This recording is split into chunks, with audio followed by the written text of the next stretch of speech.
Corey, I don't know if you heard this, but Devondre Campbell tweeted something yesterday. I saw that. It's crazy. It was amazing. It was amazing. Let's take a look at the tweet that was heard around the world, at least in the Packers world. Not going out of my way anymore, and I'm not playing through injuries anymore, because when shit goes wrong, they always use it against you. I'm treating everyone accordingly and giving them the same energy they've given me. Focus on yourself and your mental, 59. You owe it to yourself. Handshake emoji. I for one applaud Devondre for putting his own, thoughts to the internet and letting it all out there and trying to reinforce, maybe manifest his own kind of mental fortitude and taking care of himself that way. I'll just say this, Devondre Campbell was in the bad coming out of that game because what was put on tape was bad. Now, if he's talking about whatever, playing through injuries, what have you, I get it. I understand that frustration, right? I did think it was hilarious. His response, he was available in the locker room today, which he very rarely is. Like, he does not make himself available often. But his quote today is an all-timer. I mean, absolutely all-timer. He was, the gaggle of reporters descending upon him in the locker room. Quote, I'm not answering no questions about anything that happened on the internet. We trying to win out. Let's go. Come on. That's we're amazing. So I love that. Did Joe so Barry much. call him out at any time? Like, where do you think this is coming from? We don't know. But there wasn't like a press conference. Like Joe Barry in his press conference didn't call him out. No.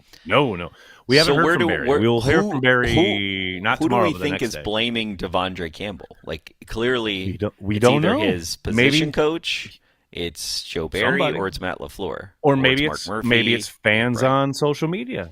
Maybe it's public opinion. We don't know. He didn't want to talk about it today. Matt LaFleur was asked about it. He said they had a chat, but they didn't get really into the tweet. I just find it fascinating how people have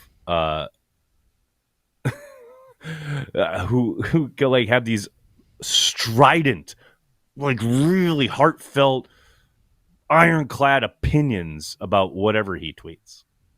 Any player, really, whatever they tweet. It's like, it ain't that big a deal. It really isn't. And I understand people glomming onto it and trying to kind of interpret it or whatever. I understand that. That's part of the gig. Like, it's a public forum, Twitter, social media, what have you.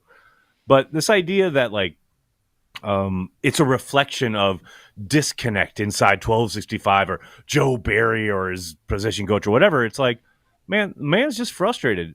Clearly, they most likely on Monday went over the film. It didn't look good. And that's not telling tales out of school. That's just the facts, right? And whatever was said, I'm sure he was frustrated. And he took to Twitter, as many of us do when we are frustrated with whatever's going on in our life. I just find it funny that all of a sudden this has become kind of a dramatic narrative when, essentially it's, okay, he's probably pretty frustrated, coming off a really bad game. The whole defense is coming off a really bad game. He vented a little bit, and he's allowed to do so. I don't have a problem with that. What do you think's going to happen if, like, Matt LaFleur doesn't fire Joe Barry at the end of the season? Well, then I think they're going to go back to they'll be whatever they are next year. They'll be problematic on defense, and then Matt will get fired at the end of 2024, most likely. That would be my guess. But maybe they have some dramatic turnaround on defense philosophically.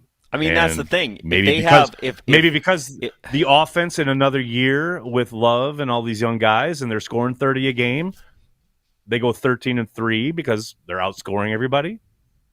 That would be Matt's preference, right? That would be Matt's vision. If you're Matt, right, and you beat the Carolina Panthers, then you go and you beat the Minnesota Vikings, right, and then you beat Chicago Bears at home, right, to end the season, right? You get into the playoffs, you win that first playoff game, and then you get spanked by like the Niners or something, right? So let's just play that out. And we were as good when we beat teams as we were when we beat Kansas City and Detroit. Right? Let's imagine we get a little streak like that, right? And we remember how we all felt. Yep. Okay, imagine a world. Yep. Imagine a menagerie manager managing a Packers team that makes you feel as good as you felt when we kicked Detroit's ass and we kicked Kansas City's ass. Okay, so then all of a sudden, we didn't really kick Kansas City's ass, more kicked Detroit's ass. But imagine that feeling, right? And now you got 4 games, and then you lose a playoff game to somebody good. What world exists where you're going to fire your DC? It all depends on the manner in which and it's possible. The totality of the work. Like you want to get depressed? That's depression right there. I'd actually rather, to be honest with you. Oh, don't say it. Don't say it. Don't say it. I know what you're going to say. Don't say it. What would you rather, Banky? I mean, I just want don't sit here and tell me you want the Packers to lose. I've been very quiet. You want the Packers to lose. I didn't say that. I never want the Packers to lose. But I do want, for the first time, I am announcing my candidacy for Joe Barry to get fired. I've never said that on air, but it's time.